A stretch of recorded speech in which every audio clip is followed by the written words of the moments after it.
Hi guys, it's RJ with yet another very interesting Answers to Students video module for April 2009.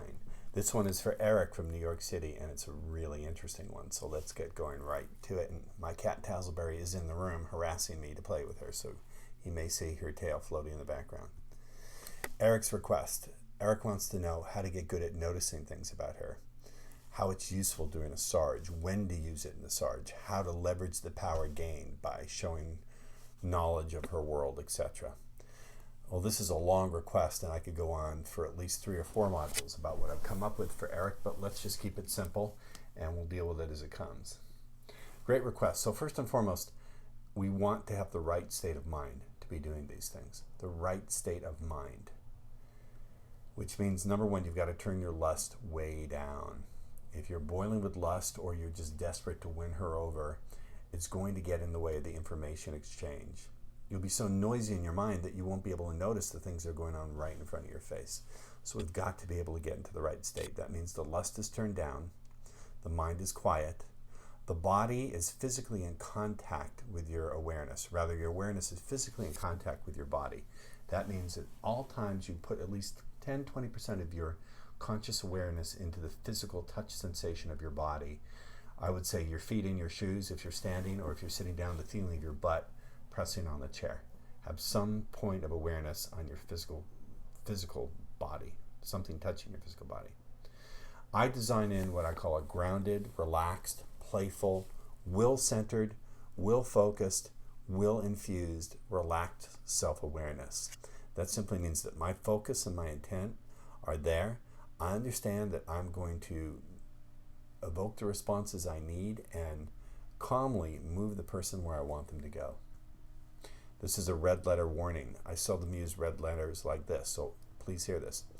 Please note that for most of what we notice, we're not going to consciously, explicitly share it with them. We're going to utilize what we see, but we'll keep our mouth shut about noticing it. Just as an example, we'll get into this later in the module, but if you notice her self-anchor for lust is, you're not going to go, hey, did you know when you think of lust, you go, no. You're simply going to steal it and fire it off. You get it? So here's some things to notice and to look for. First and foremost, we're looking for 2 things, heat and comfort. Remember, throughout the transaction, we want her hot, turned on for us. We also want her comfortable with the interaction that she's having with us and with the feelings that she's having. You see? No heat, no desire, no sex. No comfort, no acting on desire, no sex. Bad outcome. So we want comfort and heat. Now, I also want you to look for states of absorption, fascination, and trance. So here's some signs that that's going on. She's looking only at you. She doesn't look away. And she seems to hang on every word. Her lower lip gets bigger. You'll see the lower lip get a little bigger and the pupils will dilate. Her breathing will become slower and more rhythmic. You may begin to notice that she begins to breathe with the rhythm of your speaking.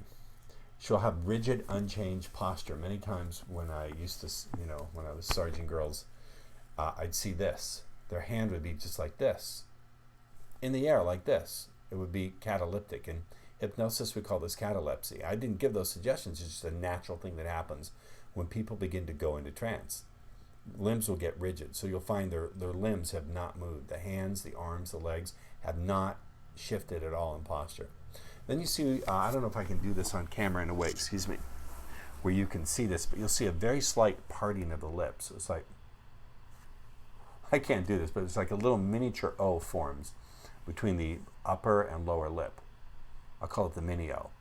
And she'll do the eye scan. The eye scan is when she looks rapidly back and forth, from one eye to the other eye, from one eye to the other eye, from one eye to the other eye. She'll scan your eyes rapidly. Those are some signs, some things to notice that she is in trance.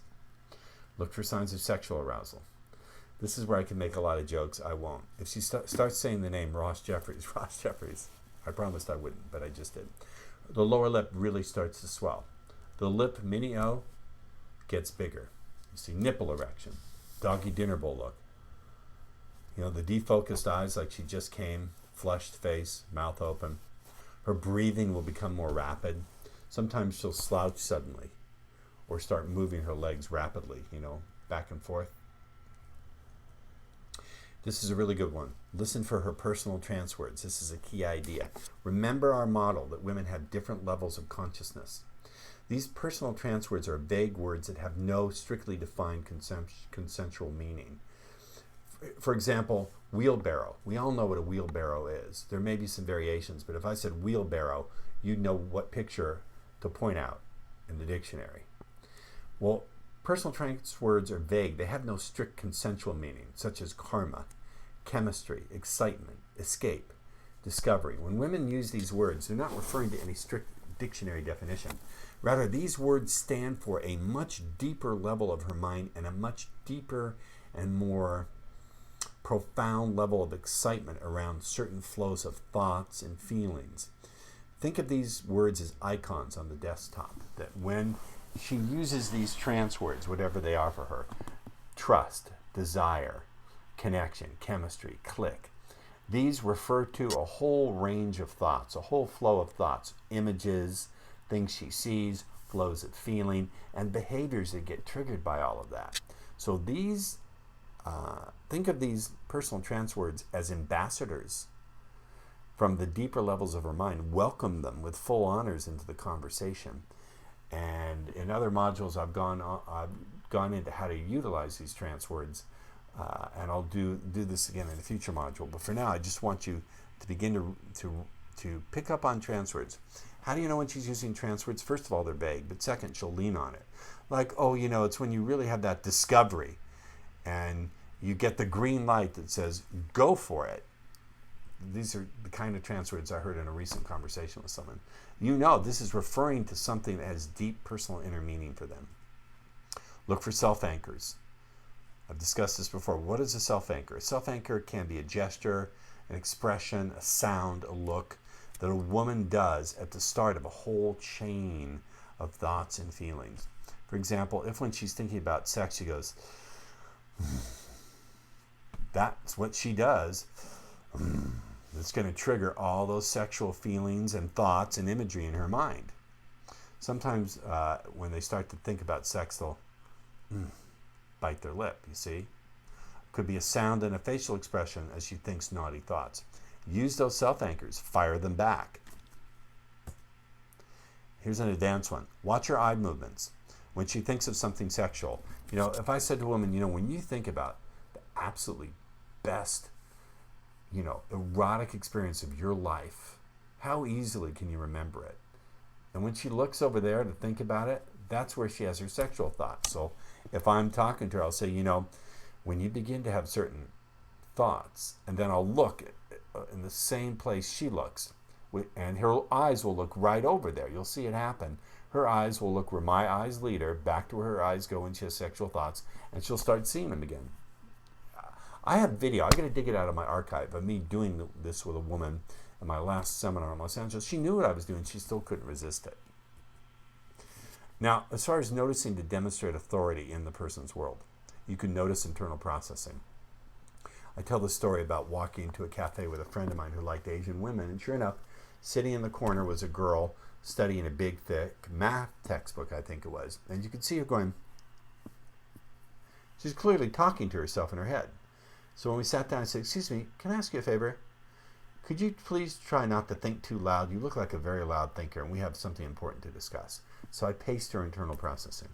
You can notice how they process. If you notice they're highly visual, there's some women who can make imagery in their mind without looking to the left or the right. Their pupils just dilate. You can point that out. You can say, there's something I noticed very interesting about how you do things. You make imagery in your mind very vividly. When you go inside and you feel the part of your mind that fantasizes, that dreams about what you really desire, when you feel that part of your mind waking up and activating now, when you look at the world through that and imagine something really amazing, you can do it with your eyes wide open. That's demonstrating your authority.